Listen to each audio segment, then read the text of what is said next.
Hi again, Suzanne in Ohio. All right, we're back with our little elements for our fabric collage, which will be the front of the journal cover. When we left off last, you watched me stitch this bird, and before that, you watched me stitch the uh, holly leaves and the berries. And I told you these were going to be free-floating appliques to make some kind of a cluster around this bird. So I wanted you to see what they look like. I stitched all the way around them and I cut out a few. And you can see I did leave a little white edge around there. I like that. But I've already cut a couple of these holly leaves apart, and I just want you to see how easy it is to do this. And I use a nice sharp pair of scissors, even though mine are kind of a little bit worse for the wear. They work. All right, so I'm just going to cut around these, making sure that I don't cut into that outside stitch line. I'm trying to keep my margin pretty much the same all the way around. And I'll cut out a couple of these, and that way you can see how they can be used. When I say free floating, I might stitch some of them down, or I might stitch some of them only partially down. And I have an idea in my mind. I want to put some other textures and things in the background. And I'm trying at the moment to think of what I could uh, use to create kind of little twiggy. And I want it to be all fabric, so I'll probably do my old favorite, which is just take a strip of torn fabric and twist it. Okay, there's one of them. You can see how pretty they look after they're cut. After the stitching, they take on a different look of their own, and even after they're cut out, same thing.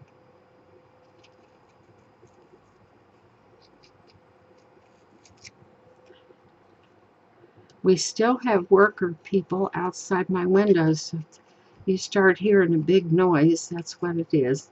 They're putting an awning over the front porch, which was just put on there, along with lots of other work on this house.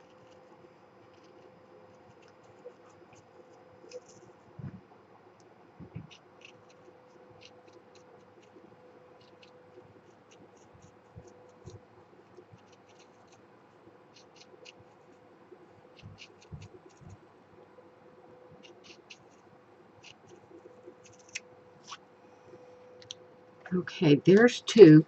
Let's do one more just so you can see. Just rough cut your pieces apart.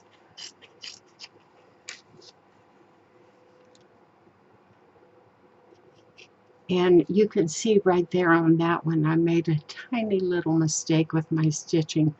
It will never show probably because I'll tuck the end of it underneath another one.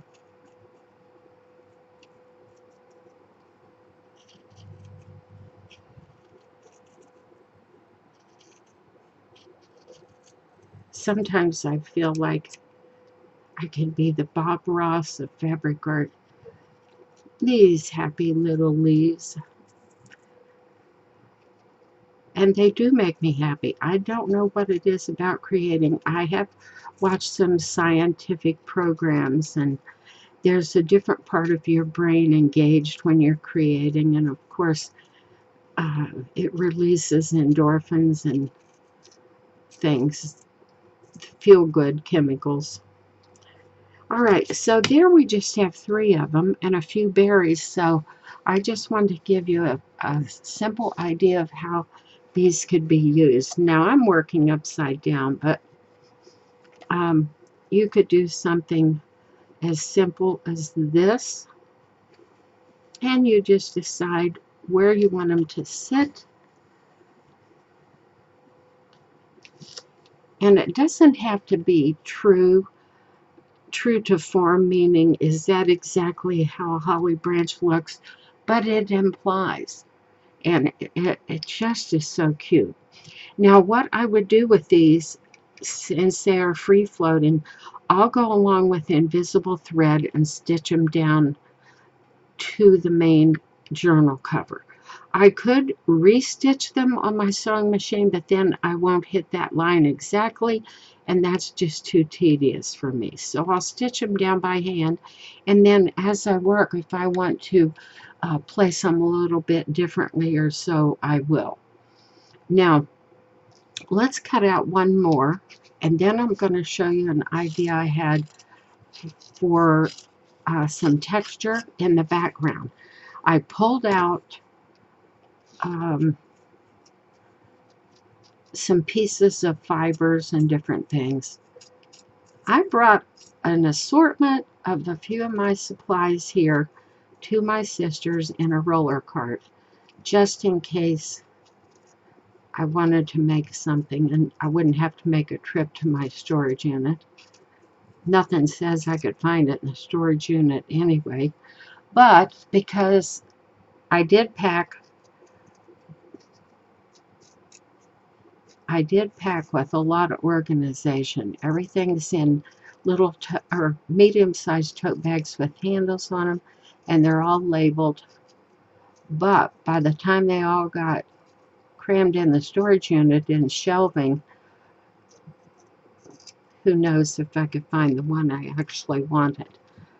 So this leaf could fit down here, and you could see you could keep going. I could even have a couple leaves up here in this area.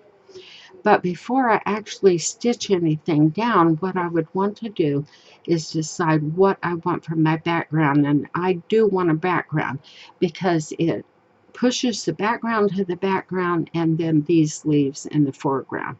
Well, let me show you about this idea too I had. I can stitch these down with some motion to them. I can stitch them down and leave them three-dimensional. I can twist them a little bit as I stitch, and they won't be laying totally flat on the surface. So that is one idea. So here's my little pile of scraps I grabbed, and I have this white one because I want this to be wintry. I said in another video, when I get it all done, I'll probably take it out in the yard and splatter it with white paint as if it's snowy. So this one would lend itself to the impression of snow because of all those little dots on it. Now, I'll be tearing this or cutting this into real rough, natural looking pieces if I decide to use that.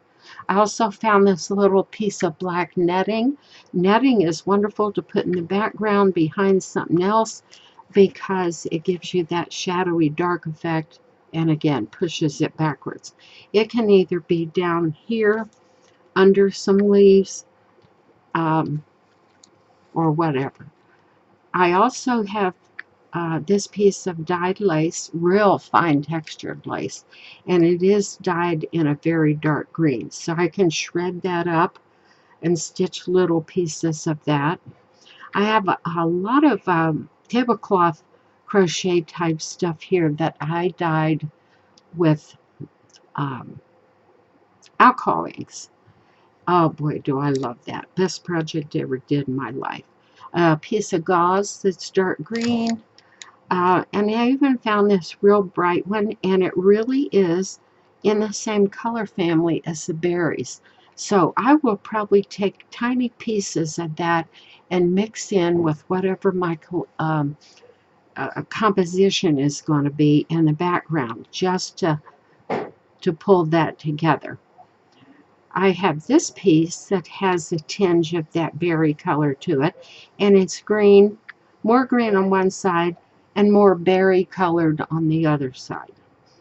So when we get back together again, what I will do is have my background compiled, and I'll let you see it, how I came up with the idea before I started stitching.